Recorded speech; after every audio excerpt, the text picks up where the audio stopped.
The Asia-Pacific area is a diverse, complex region made up of 2.9 billion inhabitants across dozens of countries. For the past 3 decades, APEC, the Asia-Pacific Economic Cooperation, has brought together 21 countries to pursue free and open trade and investment in the Asia-Pacific region. Since its creation, APEC has supported economic integration and cooperation in the Asia-Pacific region. Agreements and policy initiatives facilitated through APEC have resulted in enormous economic growth in the region.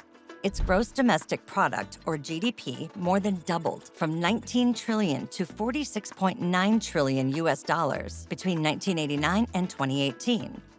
At the same time, the average per capita income in the Asia-Pacific area rose by 74%, lifting millions out of poverty and creating a growing middle class in less than 3 decades. If you judge an organization or an entity by results, I'd have to say APEC is a very effective organization. Asia-Pacific is now the key driver of global economic growth. If Asia-Pacific was not driving growth, then the global world would be operating almost in consistent 0 to 1% growth rate at the moment. So they're actually an incredible driver. APEC's core business of smoothing out trade barriers between its 21 member countries has also been very successful. Between 1989 and 2018, tariffs, border taxes on imports and exports, fell, on average, from 17% to 5.3%. Simultaneously, the region's total trade increased more than 7 times, outpacing the rest of the world. Over 2/3 of this increased trading has occurred between Asia-Pacific countries, so the economic benefits have been felt mainly in the APEC region. There's lots of economies mixed in there. But what they've been able to do is, in working together in a style in which it's called the APEC style, they've been able to create standards that operate across that region. And what's actually been enabled by that has been what's called the supply chain revolution, because there are common standards that operate throughout APEC. The consequence of the supply chain revolution has seen a number of economies increase their growth exponentially. APEC's efficacy is also linked to it being the only intergovernmental group that allows for partnerships with non-member groups. APEC is open to cooperation with non-members so long as they align with its values and goals. Partnerships are open to governmental and non-governmental groups in other regions around the world.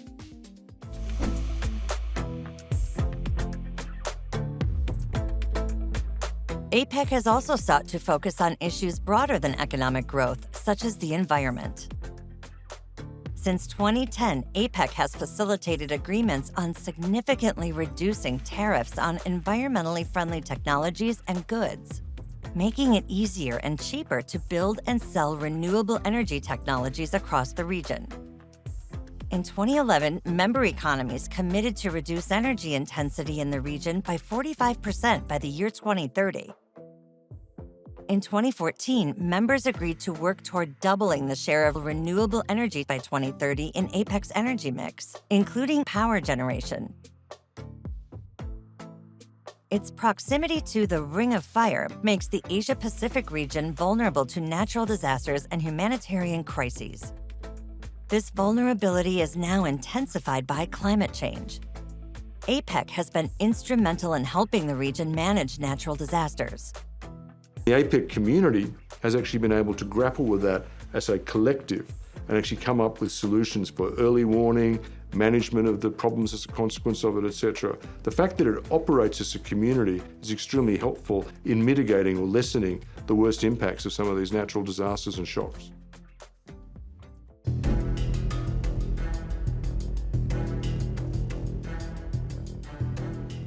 Global politics in recent years have been defined by countries questioning globalization and international integration and shifting toward nationalism. A stark example is Brexit, which signified a move away from free trade thinking, which benefited Europe for decades, to more protectionist sentiments. The APEC community has witnessed similar trends. We have the power in numbers. We came here to protect our republic.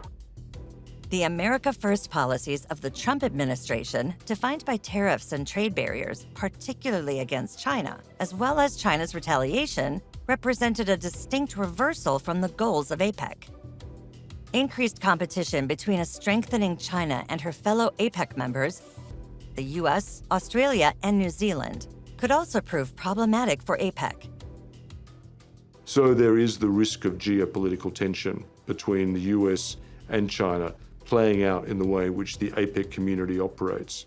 As the competition between those two great powers intensifies, and perhaps China reveals an intention to be even a more dominant power in the APEC region, then we actually may see some forms of negative impact on the way in which the APEC community operates.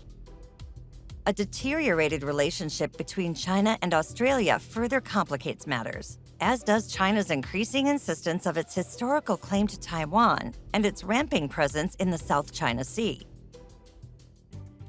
Russia's invasion of Ukraine, resulting in considerable sanctions from some APEC countries, has further strained the APEC community.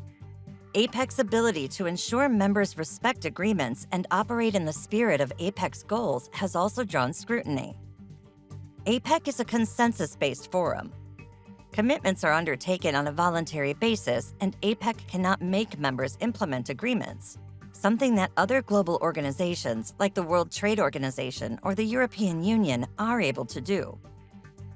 This is a core weakness of APEC. APEC has been crucial in cooperation and integration in the Asia-Pacific area. This work has benefited tens of millions of individuals throughout the region. But as geopolitical tension in Asia increases, APEC's aims for the region risk being undermined. If you liked this video, you can find it and so many more at ClickView.net. Sign up for free today.